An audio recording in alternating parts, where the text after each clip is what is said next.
پٹھان لوگوں کی روایت۔ السلام علیکم، میرا نام ساجد آفریدی ہے۔ آپ تمام دیکھنے اور سننے والوں کو اپنی وہ آفیشیل پیج پر خوش آمدید کہتا ہوں۔ پشاور جاتے ہوئے دردم خیل چوک پر آپ میں سے بہت لوگوں نے یہ مجسمہ دیکھا ہوگا، لیکن اس پتھر کے مجسمے کے پیچھے ایک بہت بڑی تاریخ ہے۔ لیکن آپ نے کبھی یہ جاننے کی زحمت نہیں کی کہ آخر یہ بندہ ہے کون؟ خیر، آپ کا اس سے کیا لینا دینا؟ مولانا بجلی گھر کی یاد آ گئی۔ انتہائی افسوس کے ساتھ یہ کہنا غلط نہیں ہوگا کہ ہمارے ڈیجیٹل نوجوان اس تاریخ کے حوالے سے اندھے، بہرے اور گونگے ہیں۔ جی ہاں، یہ مجسمہ مرد افغان پشتون عجب خان آفریدی کا ہے۔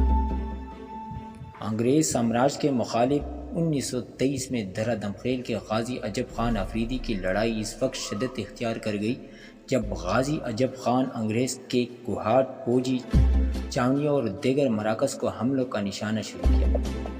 فوجی چھاونیوں سے بھاری اسلحہ نکلنے کے ساتھ ساتھ بہت فوجیوں کو قتل کرتے تھے، جس پر انگریز انٹیلیجنس اداروں عجب خان آفریدی کو حملوں کا ذمہ دار ٹھہرایا۔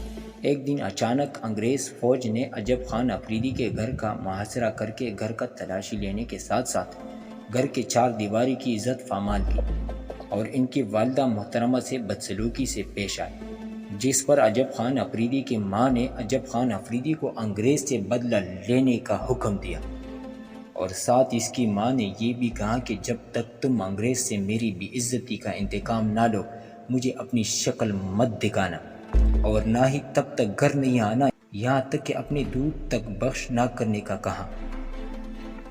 عجب خان نے ارادہ کر لیا تھا کہ انگریز سے بالکل اسی طرز کا بدلہ لوں گا جس طرح اس نے میرے گھر والوں کے ساتھ کیا ہے۔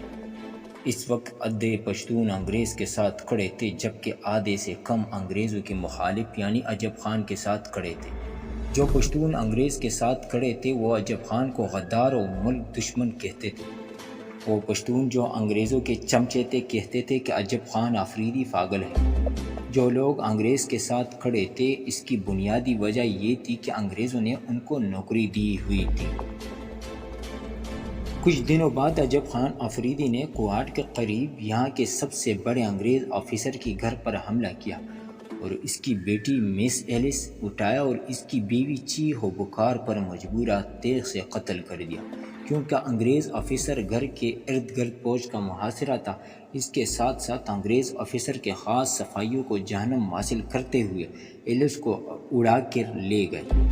جب انگریز افسر کو اپنی بیٹی کے بارے میں پتہ چلا تو وہ حیران رہ گئے کہ عجب خان نے یہ کیسے کیا، اسی طرح تو کوئی سوچ بھی نہیں سکتا تھا۔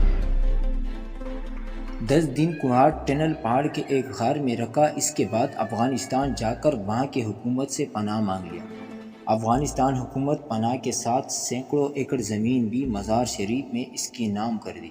اس وقت انگریزی حکومت نے عجب خان آفریدی کے سر کا قیمت 1 لاکھ جو آج کے نرخ کے مناسبت سے 100 کروڑ روپے لگایا تھا۔ 9 مہینے بعد افغان حکومت نے انگریز حکومت اور عجب خان آفریدی کا فیصلہ کیا اور پھر تورہم بارڈر پر مس ایلس انگریز حکومت کے حوالے کی۔ جب انگریز نے اپنی لڑکی مس ایلس کا میڈیکل ٹیسٹ کیا تو انگریز حکومت حیران ہو گئی کہ جوان لڑکی کو اتنے مہینے کے باوجود عجب خان آفریدی اور اس کے ساتھیوں بالکل محفوظ عزت کے ساتھ واپس کیا تھا۔ اس وقت انگریزی حکومت نے کہا تھا کہ کاش عجب اس کی ماں کو قتل نہ کرتا۔ عجب خان آفریدی کو بھاری انعام کے ساتھ اس کو عام معافی کا اعلان بھی کرتے۔ ہمارے قوم کے بہادروں کی ایک منفرد تاریخ ہے جو ہمیشہ دشمن کو بھی داد دینے پر مجبور کرتا ہے۔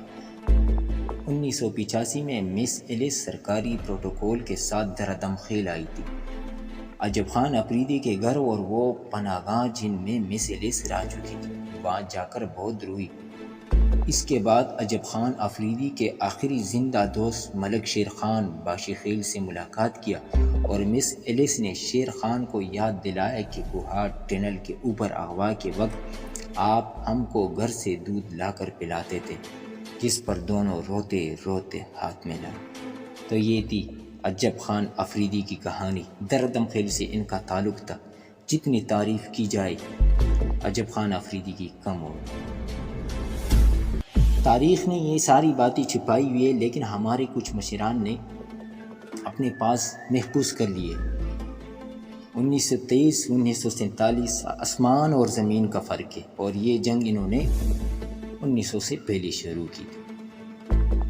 اگر آپ کو آج کی ویڈیو پسند آئی ہے تو آپ لائک کریں، کمنٹ کریں۔ آپ کے لائک اور کمنٹ سے میری حوصلہ افزائی ہوتی ہے۔ مزید معلوماتی ویڈیوز دیکھنے کے لیے ساجد آفریدی آفیشیل کو سبسکرائب کریں۔ اس کے ساتھ اپنے بھائی ساجد آفریدی کو اجازت دیجیے۔ اللہ حافظ۔